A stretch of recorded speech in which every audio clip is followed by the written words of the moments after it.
The objects we're going to be looking at today, they're from two different cultures, but they're roughly from the same time period. And so in that way, Erin and I thought that they would be a great comparison for the ways that different groups of people are experiencing childhood, and also the idea of play as something that teaches adulthood. So now that you've had a chance to look, my first question, or what I'd like to talk with you about, is what did you see as you were looking at this?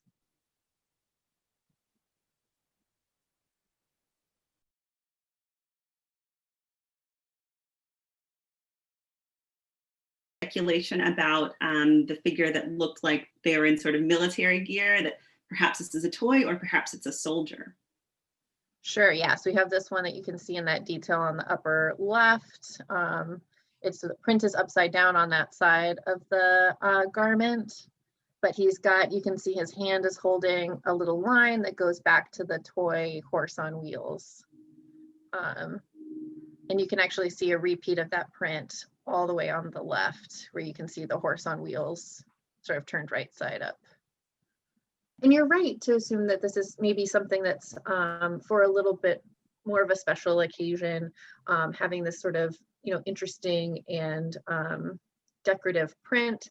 Kimonos were, in the 1930s, were still an important part of everyday wear in Japan, although they were sort of gradually being phased out for more Western style clothing by this point. But something like this object would have been for like private family gatherings or holidays. When Erin and I were talking about it ahead of time, I sort of used the analogy of those holiday dresses that, you pick out for little babies and you can only put them on them once, because I imagine they're probably not the most comfortable or practical outfits, but they look great for the holiday party. And that's exactly how an object like this would have been used for those special occasions.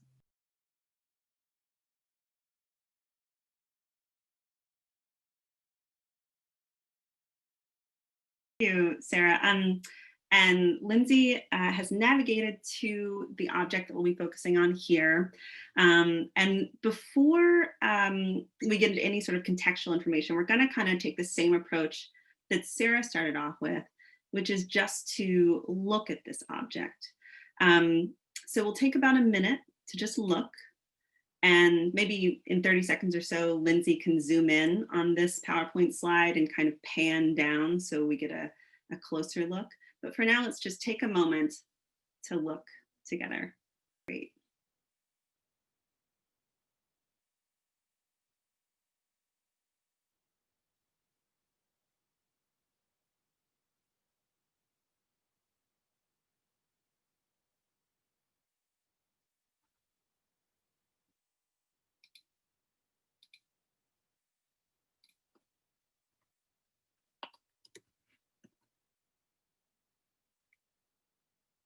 Great.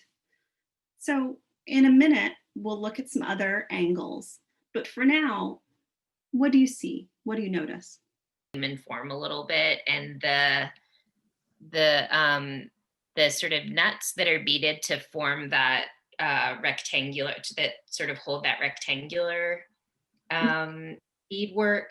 I don't know how many of you are familiar with our beadwork installation in our classical African gallery, but that looks like many of the works that are on view, actually on view, where this is not. But so it looks like it's dressed in these sort of rings and this satchel-y, necklace-y something.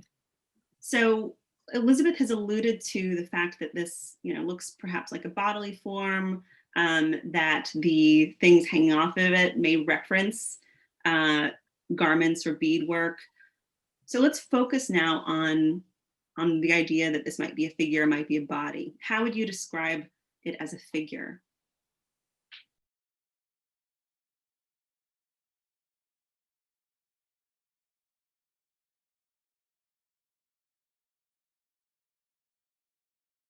Is what's called a child doll.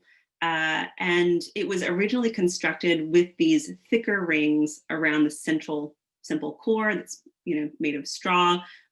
These sorts of dolls are still made, and they can be made with all sorts of objects forming the central core that you don't see. But after it was initially constructed, in about which was mid-century after 1940 or so, after that initial construction, these, what Kelly has termed arms, these thicker white beads that are coming down the center of the body of the doll, with the arm rings and also the white beads on top, and also the what I'll call an apron, but the rectangular dark beaded object towards the center of the doll. All of these were added later in the 70s or 80s.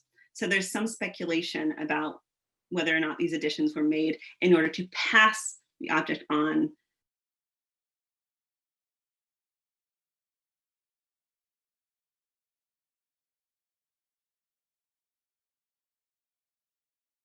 Think about them in conversation and what they might collectively tell us about play, about childhood, about teaching adulthood. And we've come up together with some common themes or attributes that we noticed across these objects. So play is teaching adulthood, but also play is creativity and improvisation, and also the gendered ideas of the objects that we give to children and young adults. What are other similarities or dissimilarities that you notice in either form, function, or theme?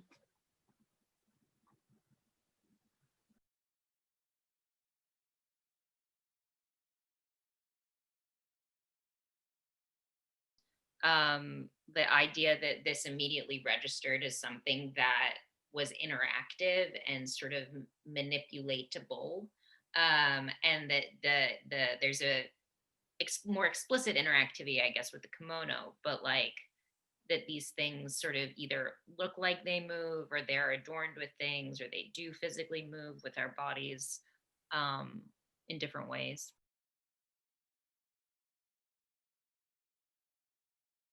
Did you immediately respond to one of them over the other?